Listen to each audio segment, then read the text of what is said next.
예배 자리로 부르시고 영광 받으시는 하나님을 찬양합니다. 그리고 새학기 맞이 꿈꾸는 밤 세 번째 이 마지막 날 이 자리에 오신 여러분들을 또한 환영하고 축복합니다. 바라기는 오늘 주시는 말씀을 통해서 하나님께서 부어주시는 은혜가 새학기 맞이 꿈꾸는 밤 이 자리에 은혜를 사모하며 나온 모든 다음 세대 그리고 성도님들 가운데 가득하기를 간절히 소망합니다. 우리 함께 옆에 있는 분들과 함께 인사해 볼까요? 참 잘 오셨습니다. 우리 한 번 더 인사해 볼까요? 우리 힘있게 믿음의 걸음을 걸어갑시다.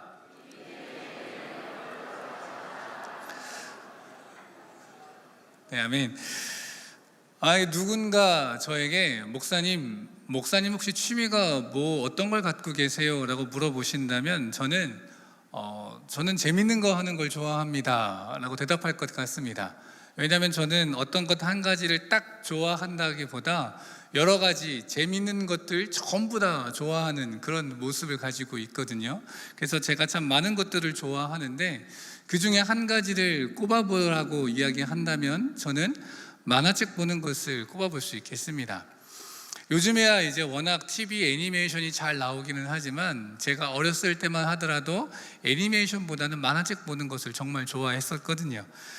제가 있어서 가장 큰 행복한 시간 중 하나를 꼽아보라고 한다면 배 깔고 들어 누워서 이만큼 만화책을 쌓아놓고 이만큼 과자를 쌓아놓고 과자를 먹으면서 만화책을 보다가 배가 불러 잠이 오면 낮잠 자는 것, 그게 저의 어린 시절 가장 행복한 순간 중에 하나였었습니다.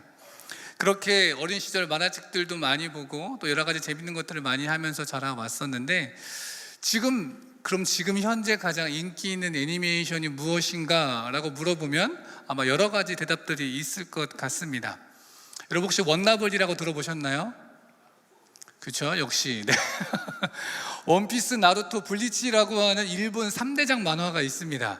그런데 이 만화의 시대는 이미 저물어져 가고 있죠. 이 원나블의 시대는 저물어가고 몇 해 전부터 갑자기 급부상해서 어마어마한 인기를 누리고 있는 애니메이션이 있습니다. 그것은 이름만 들어도 무시무시한 귀멸의 칼날이라는 만화입니다. 사실 여러분들이 알면 안 되거든요. 왜냐하면 이거 연소자 관람 불가인데 이 만화를 저도 이제 보았는데요, 참 재밌게 봤던 기억이 납니다. 전부 다 본 거는 아니고요, 앞에 부분 조금만 이렇게 봤었는데 지금까지도 이 귀멸의 칼날, 사실 애니메이션으로 나온 지는 벌써 몇 년 정도 됐을 정도로 조금 시간이 지난 영화이지만 애니메이션이지만 그 인기는 지금까지도 이어지고 있고 계속해서 파생작들이 만들어지고 있습니다. 먼저 이 애니메이션은 그림체가 정말 뛰어나요. 엄청 잘 그렸습니다. 그리고 구도도 정말 잘 잡았습니다. 그리고 성장하는 주인공과 그 안에 따스한 가족애와 같은 이야기, 그리고 새롭게 계속해서 만나는 새로운 동료들, 그들에게 얽힌 삶의 이야기, 그리고 그 안에서 남자들의 마음을 자극시키는 동양적인 판타지가 그 안에 가득 담겨 있습니다. 그냥 칼로는 그 애니메이션 나오는 괴물들을 잡을 수 없기 때문에 특별한 기술들을 수련합니다. 물의 호흡법이라고요. 이 호흡법을 어떻게 잘하면 칼에서 물이 나갑니다. 그래가지고 이 잡기들을 잡는 뭐 그런 기술들을 구사하더라고요. 나이 40이 넘은 제가 그 애니메이션을 보더라도 마음을 두근거리게 하는, 와 진짜 멋있다, 뭐 이런 마음을 두근거리게 하는 그 애니메이션이 이 귀멸의 칼날이라고 하는 애니메이션입니다. 그런데 라떼는 말입니다, 제가 아까도 어렸을 때 이야기를 했었는데 지금의 인기를 얻고 있는 귀멸의 칼날보다 제 개인적인 기준에서 훨씬 더 명작의 반열에 올라가 있는 만화가 있습니다. 이 만화가 얼마나 유명하고 훌륭한 명작인지 애니메이션으로 나온 것은 물론이려니와 실사 영화로도 나온 만화책이 있습니다. 그 만화책의 이름은 바람의 검심이라고 하는 만화책입니다. 혹시 저와 비슷한 연배에 계신 분들은 이 만화책을 보셨을지도 모르겠어요. 저희 목사님들 중에서도 몇 분 계시더라고요. 그래서 즐겁게 이야기 나눴던 기억이 있는데 이 바람의 검심이라고 하는 만화는요, 이 만화책의 주인공이 히무라 켄신입니다. 이 켄신이 검심, 검의 마음 그 이름인데요, 이 히무라 켄신이라고 하는 사람은 일본 막부 말기 시대에 등장한 사람으로서 발도제라고 하는 별명을 가지고 살아갑니다. 그리고 메이지 유신이 이루어지고 방랑 생활을 떠돌면서 동료들을 만나고요, 그들과 얽혀가면서 여러 가지 모험들을 이루어가고 그 안에서 사랑도 싹트고 여러 가지 일들을 겪게 되는 것이 이 만화의 내용입니다. 이 주인공 별명이 발도제라고 이야기 드렸는데요, 이 발도제라고 하는 뜻은 발도의 황제라고 하는 뜻입니다. 여러분, 발도가 혹시 무엇인지 아십니까? 발도라고 하는 것은 검술에서 가장 빠른 기술입니다. 일반적으로 우리가 검을 잡고 칼을 휘두르려면 필수적으로 준비 동작이 필요합니다. 바로 칼을 겨누고 있다가 뒤로 당겼다가 내리치는 동작, 혹은 옆으로 뺐다가 찌르는 동작, 이 준비 기술이 필요한데, 이 발도라고 하는 기술은 칼을 뒤로 빼는 동작 없이 애초에 처음부터 칼집에다가 검을 꽂아 놓은 납검한 상태에서 바로 칼을 빼어드는 그런 기술을 발도라고 이야기합니다. 그러니까 칼집에 넣은 상태이기 때문에 준비 동작이 필요 없고요, 가장 빠르게 일격을 날릴 수 있는 기술입니다. 그러니까 이 발도제, 발도의 황제라고 하는 그 이름에 담긴 뜻은 가장 누구보다도 강력하고 빠르게 발도를 구사하는 자, 그 뜻을 가지고 있는 게 이 발도제 히무라 켄신이라고 하는 인물입니다. 물론 만화책의 이야기입니다. 그리고 이 만화책 주인공 히무라 켄신이 사용하고 있는 검술의 유파 이름이 무엇인지 아십니까? 혹시 주보를 보시고 뭐야 오늘 설교 제목이 왜 이 모양이야? 라고 하신 분들 계실지 모르겠습니다. 이 주인공이 쓰는 검술 유파 이름, 바로 비천어 검류입니다. 이름만 들어도 멋있지 않습니까? 하늘을 비상하는 비천, 하늘을 비상하는 무슨 물고기와 같이 유려한 검술을 쓰는 게 이 비천어 검류입니다. 그리고요, 이 검술 유파에 필살기가 있습니다. 이것을 구사하면 반드시 상대방이 쓰러지고야마는 최강의 기술, 그 기술의 이름이 무엇일까요? 천상용섭입니다. 오늘 말씀 제목이 비천어 검류 천상용섭이지 않습니까? 그 말씀의 제목처럼 이 주인공이 구사하는 최강의 기술이 비천어 검류 천상용섭입니다. 근데 이 천상용섭이라는 기술이 얼마나 대단한 기술이냐면요, 너무 빠르고 강력하게 발도하는 기술이라서 피하는 것이 거의 불가능합니다. 맞으면 골로 가는 기술이죠. 어찌어찌 겨우겨우 반응해서 겨우 칼을 들어서 이 기술을 막는다 하더라도 문제는 그 다음입니다. 너무 강력하기 때문에 칼과 칼이 맞닿는 순간에 펑 하는 충격파와 함께 진공이 발생합니다. 진공이 발생했다가 다시 진공이 다시 풀어지는 그 순간 공기가 모여들면서 상대방의 자세가 흐트러지게 됩니다. 그러면 바로 그 다음 후속타를 맞게 되는, 그러니까 안 막아도 당하고 막아도 당하게 되는, 요즘 말로 가불기 기술이, 가드가 불가능한 기술이 바로 이 천상용섭이라고 하는 기술입니다. 이 기술에는 비밀이 숨겨져 있습니다. 이 기술 익히기 위해서 주인공이 고군분투하는 장면이 나오는데요, 이 기술의 비밀, 그 숨겨진 것이 무엇이냐면 바로 왼발이라고 하는 겁니다. 사실 만화책에는 이게 되게 수십 권짜리 내용이 제가 좀 압축해서 좀 말씀드리고 있는 건데요, 여러분, 이 발도를 하기 위해서 앞으로 빠르게 달려나가면서 칼을 빼드는 기술인데, 일반적으로 오른손잡이가 칼을 빼들려면 어떻게 자세가 이루어지겠습니까?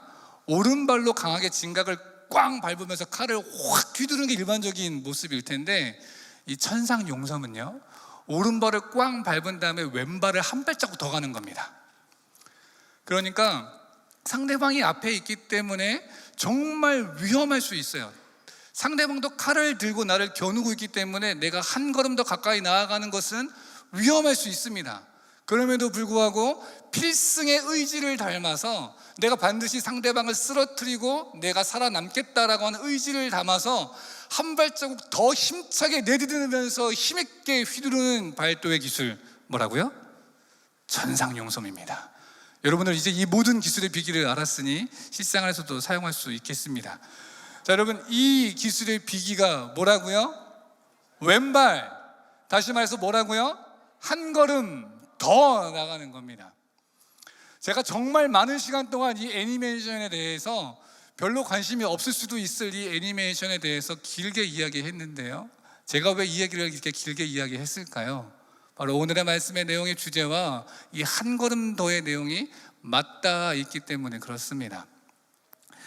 여러분, 우리의 신앙의 모습을 한번 돌아보기를 원합니다. 앞서 어노인팅 기도회 때도 잠깐 언급했었지만 여러분들 왜 신앙생활 하고 계십니까? 감히 여쭙고 싶습니다. 왜 믿음 가지시고 왜 믿음을 갖고 살아가고 계십니까? 어떤 자들은 그렇게 이야기합니다. 믿음 가지고 살아갈 때에 하나님 허락하시는 복과 은혜를 누릴 수 있기 때문입니다 라고 대답합니다. 성도님, 정말 그렇습니까? 복 받기 위하여 믿음 생활하고 계십니까? 아니면 내 마음의 평안을 얻기 위하여 믿음 생활하고 계십니까? 간절히 바라고 원하는 것이 있다면 혹시 우리 가운데에 믿음 생활하는 이유가 고작 하나님에게 어떤 복을 받기 위해서, 하나님 나에게 베푸시는 그 어떤 풍성한 것을 누리기 위해서, 내가 무언가를 받아 누리기만 원하여서 믿음 생활하는 어린 아이와 같은 믿음의 모습이 있다면 우리가 그 모습에서 더욱더 나아갈 수 있기를 원합니다.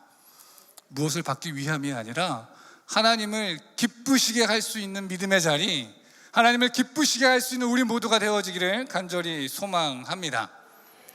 또한 그런 다음 세대가 되기를 축복합니다. 여러분, 이사야 43장 21절 말씀에 이렇게 기록합니다. 이 백성은 나를 위하여 지었나니, 내가 나를 위하여 지었나니 나를 찬송하게 하려 함이니라 말씀합니다. 그러니까요, 우리의 창조의 목적이 무엇입니까?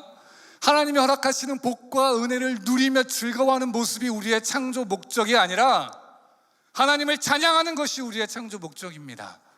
다시 말해 하나님을 기쁘시게 하는 것, 그것이 하나님께서 우리를 지으신 창조의 목적이다 라고 말씀하고 계신 것입니다. 그러니 무엇을 받기 원하는 신앙의 모습이 우리 가운데 남아있다면 하나님을 기쁘시게 하는 믿음의 걸음을 걸어갈 수 있는 우리가 되어져야 할 터인데, 그렇다면 우리에게 무엇이 필요하겠습니까? 여러분, 하나님을 기쁘시게 하려면 무엇이 필요할까요? 그렇습니다. 바로 오늘 말씀에 나타나고 있는 믿음입니다. 우리 오늘 말씀 히브리서 11장 6절 말씀을 다시 한번 다 같이 큰 소리로 한번 읽어보겠습니다. 앞에 띄워주시면 같이 함께 읽겠습니다. 시작.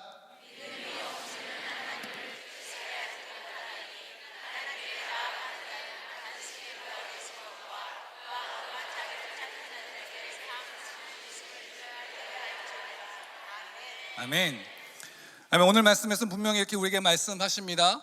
믿음이 없이는 하나님을 기쁘시게 하지 못한다 라고 말씀하고 계십니다. 그러니까 여러분, 이게 무슨 말씀이십니까? 하나님을 기쁘시게 하려면 반드시 필요한 것이 믿음이다 라고 하는 것이지요. 그리고 말씀은 뒤이어서 어떠한 믿음이 있어야 하나님을 기쁘시게 할 수 있는가에 대해서도 말씀해 주고 계십니다. 바로 두 가지 모습인데요, 첫 번째는 그가 반드시 계신 것입니다. 그것을 믿는 믿음입니다. 또 두 번째는 하나님을 찾는 자들에게 하나님께서 상을 주시는 분임을 믿는 것, 이 두 가지가 바로 우리가 가져야 할 하나님이 기뻐하시는 믿음의 모습이다라고 하는 것이지요. 여러분, 하나님께서 계신 것을 믿는 믿음을 다른 말로 표현한다면 저는 이렇게 말하고 싶습니다. 하나님께서 살아계심을 진심으로 믿는 것. 여러분들 이 믿음이 있으십니까? 하나님이 정말 우리가 예배하는 이 자리 가운데 계시다라고 하는 믿음이 있으십니까? 내가 살아가는 삶의 자리 가운데 하나님 나와 함께 살아 계심을 믿으십니까? 그렇다면 우리가 어찌 함부로 살 수 있겠습니까? 우리가 예배 자리에 가는 나아올 때에 이 믿음이 있을 때에 지금 이 자리에 하나님 임재하셔서 우리 예배를 받으시고 지금 하나님께서 내 마음속에 살아 계시다라는 그 믿음이 우리 가운데 있다면 우리가 어찌 형식적으로 예배 드릴 수 있겠습니까? 어찌 습관처럼 평범하게 그냥 아무렇게나 나와서 예배할 수 있겠습니까? 하나님이 계시다라고 하는 믿음, 하나님이 살아계시다라고 하는 믿음, 그리고 하나님이 정말로 나와 함께 계시다라고 하는 그 믿음은 우리의 신앙의 모습을 변화시켜서 진실로 예배하게 합니다. 영과 진리로 예배하게 되는 것, 바로 하나님이 계시다는 믿음이 있게 될 때에 우리가 이룰 수 있는 것입니다. 그렇게 하나님이 계시다는 믿음이 있을 때에 우리는 하나님을 기쁘시게 할 수 있습니다.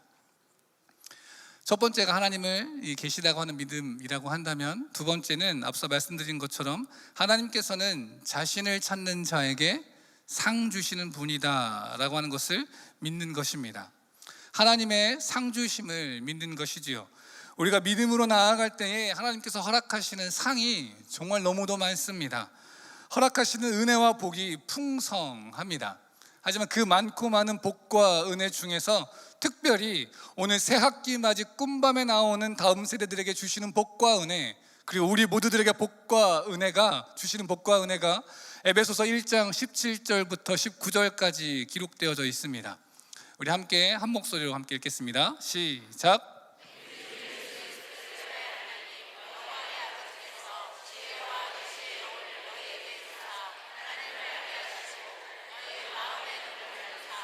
그의 부르심의 소망이 무엇이며 성도 안에서 그 기업의 영광의 풍성함이 무엇이며 그의 힘의 위력으로 역사하심을 따라 믿는 우리에게 베푸신 능력의 지극히 크심이 어떠한 것을 너희로 알게 하시기를 구하노라.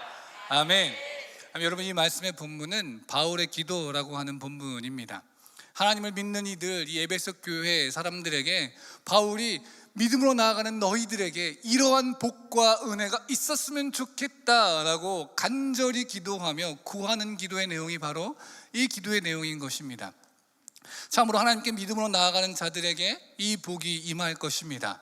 그런데 이 말씀을 그냥 읽으면 이게 뭔 말씀이지? 조금 어려울 수가 있을 것 같습니다. 그래서 조금 더 쉽게 읽을 수 있도록 이 메시지라고 하는 그 성경책 그 원역본으로 한번 다 같이 한번 읽어보기 원합니다. 다시 한번 같이 읽어보겠습니다. 시작. 우리 주 예수 그리스도의 하나님, 영광의 하나님께서 여러분에게 이해력과 분별력을 주셔서 하나님을 친히 알게 하시고 여러분의 눈을 맑고 또렷하게 해주시기를 구합니다. 그리하여 하나님께서 무엇을 하라고 부르시는지 여러분이 정확히 볼 수 있기를 바랍니다.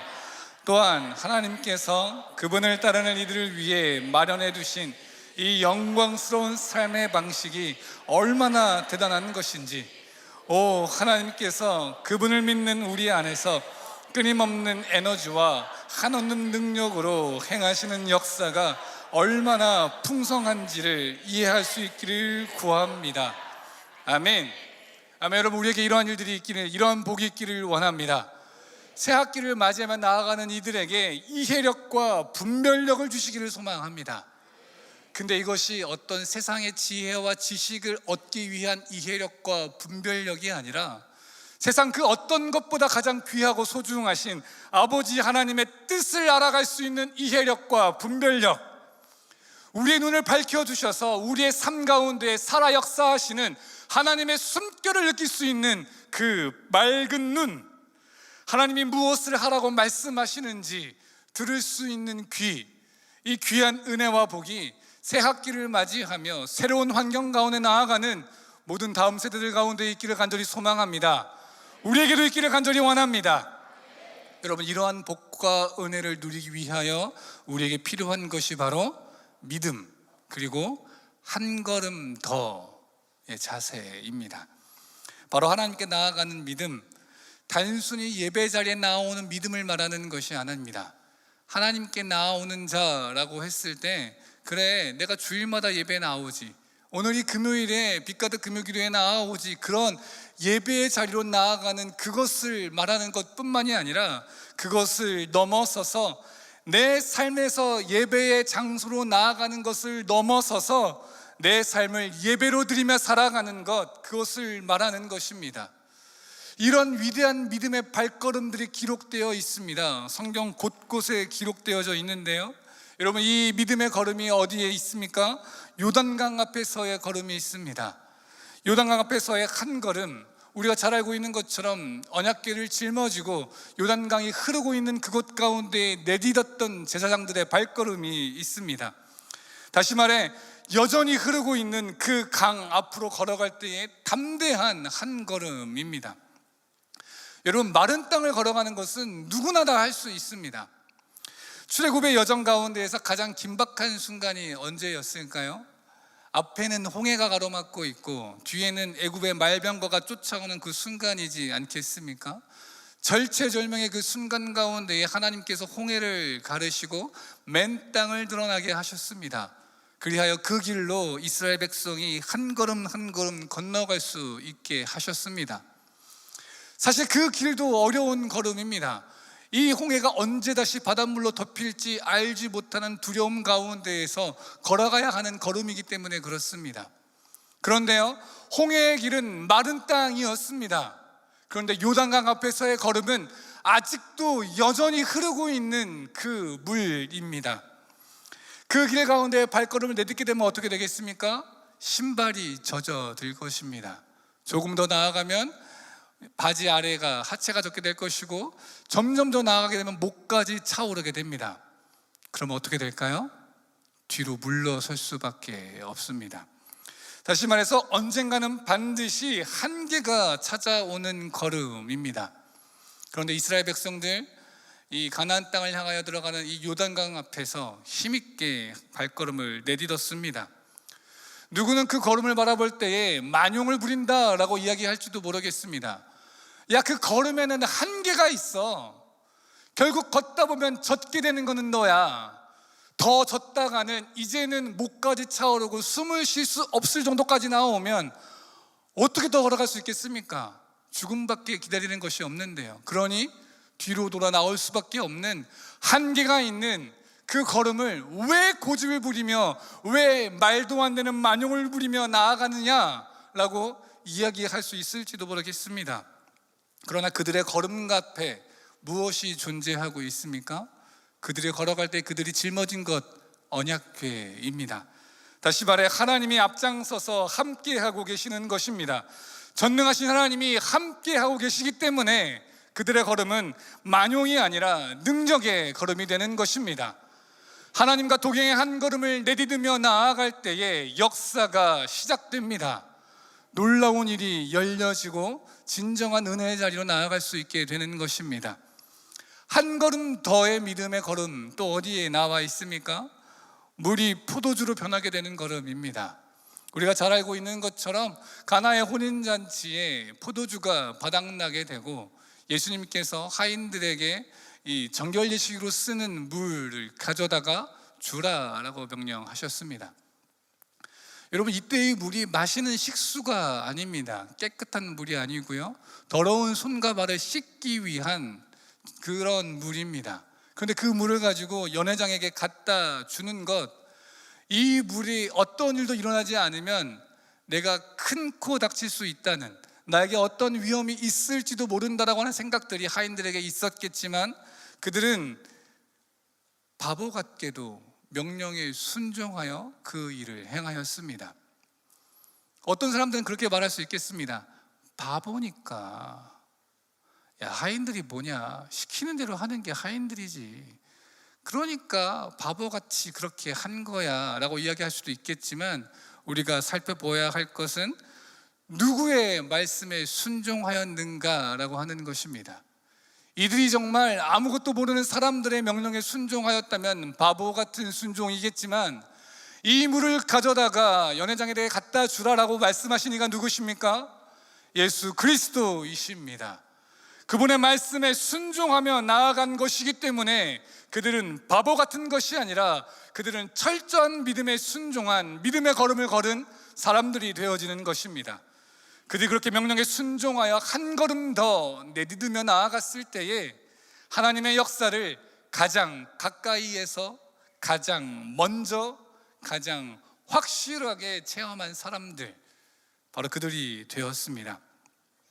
이러한 것을 통해 볼 때 예수 그리스도의 말씀에 순종하여 그 발걸음을 내디딜 때 하나님의 역사를 가장 깊이 체험할 수 있게 되는 것입니다.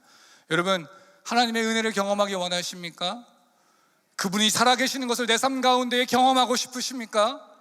그렇다면 말씀에 순종하십시오. 그 말씀에 의지하여서 한 걸음 더 내딛는 우리가 되기를 원합니다. 세상의 상식에서 아무리 이해가 되지 않는 것이라 할지라도 하나님 말씀하시니 그 말씀 의지하여 나아갈 수 있는 우리가 되어지기를 원합니다. 또 하나의 발걸음이 있습니다. 이 발걸음은 거친 파도 앞에서 다가오는 주님 앞에 내딛는 한 걸음입니다.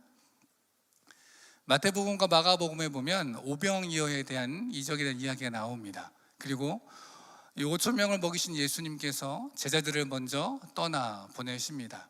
제자들은 배를 타고 먼저 바다를 건너가지요. 예수님께서는 홀로 남으셔서 기도하십니다.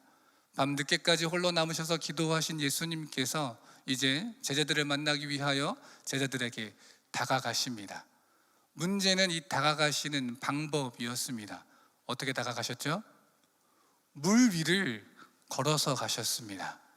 그냥 평범하게 배를 타고 오셨으면 어땠을까라는 생각도 드는데요, 예수님께서 그 늦은 밤 가운데에 물 위를 걸어서 제자들에게 다가오니 제자들은 멀리서 그 예수님을 바라보고 혼비백산하게 됩니다. 예수님을 본 제자들의 고백이 무엇이었죠? 유령이다. 감히 예수님을 보고 유령이다라고 놀라 소리치며 벌벌 떨었던 것이 바로 이 제자들이었습니다. 그렇게 혼비백산하고 있는 그 제자들을 향하여서 예수님께서 말씀하십니다. 얘들아, 나야, 두려워하지 마 라고 이야기하시죠. 성경 말씀에서는 내니 두려워 말라 라고 표현하십니다.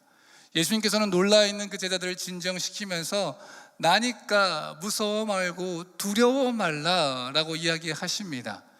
지금 여기에 서 있는 사람은 너희들이 말하는 것처럼 유령이 아니라, 그런 존재가 아니라 나란다. 그러니 무서워 말라 라고 말씀하십니다. 그러자 베드로가 응답합니다. 주님, 만일 주님이시면 나로 명하사 물 위로 오라 하소서. 그렇게 응답하지요. 그리고 주님께서 뭐라고 말씀하십니까? 오라 라고 말씀하십니다. 그리고 베드로는 그 예수님의 말씀에 힘입어서 거친 물 위 가운데에 한 걸음 내딛고 한 걸음 더 내딛습니다. 물론 그 뒤에 이야기는 우리가 잘 알고 있습니다. 거센 파도 속에 두려움을 일으킨 베드로가 물속에 빠지고요, 예수님께서 그 베드로를 건져주시죠. 그리고 베드로에게 책망 섞인 말씀을 하시긴 합니다. 그런데 저는 그런 생각을 해봅니다. 예수님이 정말 이 베드로에게 화가 나셔서 왜 두려워하냐라고 말씀하셨을까? 아니면 아유, 왜 무서워했어, 내가 여기 있는데 라고 말씀하시면서 손을 잡아주셨을까요? 여러분, 우리가 삶에 살아가다 보면 어려움들이 찾아옵니다. 고통의 순간들이 찾아옵니다. 신앙의 위기도 찾아오고 내 삶의 위기도 찾아옵니다. 그리고 그때 우리는 어떻게 합니까? 믿음을 가지고 기도의 자리로 나옵니다. 그리고 기도하지요. 하나님, 내게 이 어려움을 이길 수 있는 힘과 능력을 주십시오. 간절히 기도합니다. 내게 능력 주시는 자 안에서 내가 모든 것을 할 수 있느니라 말씀하신 주님, 내게 능력을 주셔서 이 어려움을 이겨낼 수 있도록 도와주시옵소서. 그렇게 기도하지 않습니까? 근데 여러분, 베드로가 구한 것을 살펴보면 뭔가 조금 다른 것을 구하였던 것을 볼 수 있습니다. 베드로가 뭐라고 이야기했나요? 주님, 나로 오라라고 말씀하여 주십시오. 그렇게 이야기합니다. 다시 말해서 주님, 나에게 무리를 걸을 수 있는 능력을 주십시오. 그럼 내가 이 무리를 걸어서 주님께로 가겠나이다 라고 고백한 것이 아니에요. 주님, 나로 오라 하여 주십시오. 그러니까 아무리 끝을 알 수 없는 깊은 물속이라 할지라도, 나에게는 아무런 힘도 없고 능력도 없고 어떠한 것도 없지만, 지금 내 눈앞에 이 깊이를 알 수 없는 물이 파도치며 넘실거리고 있지만 주님이 오라고 하신다면 내가 그 말씀에 순종해서 걸어가겠습니다 라고 고백하는 것입니다. 그러니까 내게 능력을 주시면, 내 앞에 이 문제들을, 이 상황들을 해결해 주시면 주님께로 걸어가겠습니다 라고 고백하는 것이 아닙니다. 주님이 나를 불러주시면 그곳이 어느 곳이든 걸어가겠다라고 하는 믿음의 고백입니다. 밑이 보이지 않고 끝을 알 수 없는 깊은 물속이라 하더라도, 혹 내가 이 길을, 이 물을 밟았을 때에 나에게 어떤 일이 일어날지 알지 못한다 하더라도, 주님이 나를 부르신다면 주님이 나로 오라 말씀하신다면 내가 나아가겠습니다. 주님이 계시기에, 주님이 부르시기에 걸어가겠습니다. 이게 베드로의 고백이었습니다. 이 믿음의 발걸음이 있을 때에, 이 믿음이 있을 때에 하나님이 반드시 계시기에 믿음으로 내딛는 발걸음이 있을 때에 하나님을 기쁘시게 할 수 있게 되는 것입니다. 하나님 허락하시는 은혜와 복을 누릴 수 있게 되는 것입니다. 지금 이 자리 가운데 많은 다음 세대들이 모여 있습니다. 여러분 앞에 새로운 학년, 새로운 학기라고 하는, 어떻게 보면 두려운 길이, 떨리는 길이 앞에 준비되어져 있습니다. 여러분은 새로운 학기, 새로운 학년이라고 하는 이 길 가운데에 어떤 발걸음을 내딛기를 원하십니까? 걱정과 두려움과 불안 때문에 믿음의 걸음이 아닌 익숙한 세상의 방법과 상식대로 넓고 큰 길로 많은 사람들이 가는 곳으로 그 발걸음을 옮기려 하고 있지는 않으십니까? 그것이 아니라면 하나님이 반드시 내 삶 가운데에 계시다고 하는 것을 믿는 믿음으로 나와 함께 하실 뿐만 아니라 내 앞서 행하시며 내 길을 인도하고 계시다는 믿음으로 하나님의 말씀에 순종하며 발걸음을 내디딜 때에 내 삶의 모든 순간 가운데 역사하여 주신다고 하는 그 믿음으로, 그 믿음의 발걸음을 한 걸음 더 내딛기를 바라십니까? 간절히 바라기는, 간절히 소망하기는 다음 세대들뿐만 아니라 이 자리에 모인 우리 모두의 발걸음이 믿음의 한 걸음이 되어지기를 원합니다. 세상과 상식 가운데에 한 걸음 더 내딛는 것이 아니라 믿음의 한 걸음을 더 내딛는, 하나님께서 계시기 때문에, 하나님께서 그곳 가운데에서 나를 오라 말씀하시기 때문에 눈앞에 빤히 보이는 어려운 상황이 존재한다 할지라도 그 믿음의 걸음을 걸어갈 수 있는 우리 모든 성도님들 되시기를 간절히 소망합니다. 그 믿음의 걸음으로 하나님을 기쁘시게 하는 자들 다 되어지기를 간절히 소망합니다. 성도 여러분, 정말 우리의 다음 세대들이 그런 믿음의 걸음을 걸어가기를 소망하십니까? 말씀을 마무리하면서 마지막 한 번 더 묻겠습니다. 정말 소망하십니까? 여러분, 그렇다면 마음을 담아서 후원해 주십시오. 여러분들의 기도의 후원이 이곳에 모인 다음 세대들로 하여금 하나님을 경험하며 알아가게 될 것입니다. 여러분들 이들을 향하여 기도해 주실 때에 두 손을 들어서 기도해 주시고 여러분의 삶의 자리 순간, 기도의 자리마다 다음 세대를 위하여 생각하고 기도하며 기도의 후원을 불어넣어 주실 때에 이들이 걷는 걸음이 세상을 향하여 걷는 걸음이 아니라 하나님을 향하여 믿음의 한 걸음을 더 걸어가는 이들이 되어질 것입니다. 그럼 여러분, 기도의 후원을 더하여 주십시오. 뿐만 아니라 이들을 후원하여 주실 때에 성도님은 물질로 후원하여 주시기를 원합니다. 여러분들이 물질로 후원해 주실 때에 이들이 위로와 격려를 받아 힘껏 더 앞으로 나아가게 될 것입니다. 숨는 것이 아니라 앞으로 당당하게 나서게 될 것입니다. 우리가 많이 듣지 않습니까? 지금 다음 세대들이 어떤 상태라고요? 미전도 종족 상태입니다.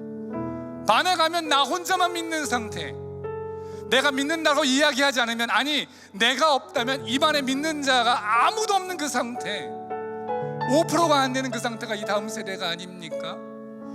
그러한 이들이 무엇을 가지고 힘있게 나아갈 수 있겠습니까? 어떠한 것으로 용기를 얻어서 함께 나아갈 수 있겠습니까?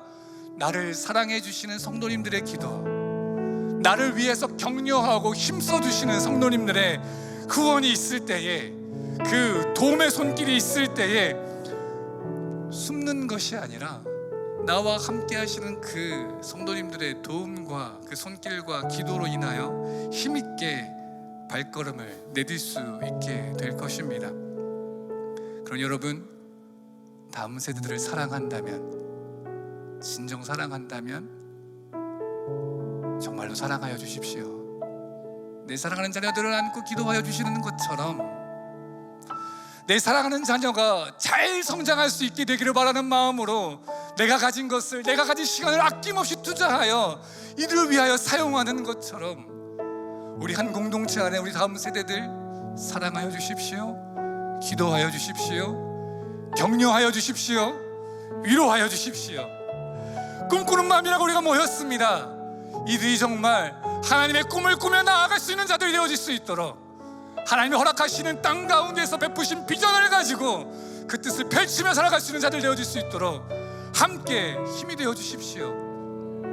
그리고 다음 세대 여러분, 이 자리에 보인 우리 어린 친구들부터 중학교, 고등학교 이르는 친구들까지 여러분 믿음의 걸음을 걸어가기를 원합니다.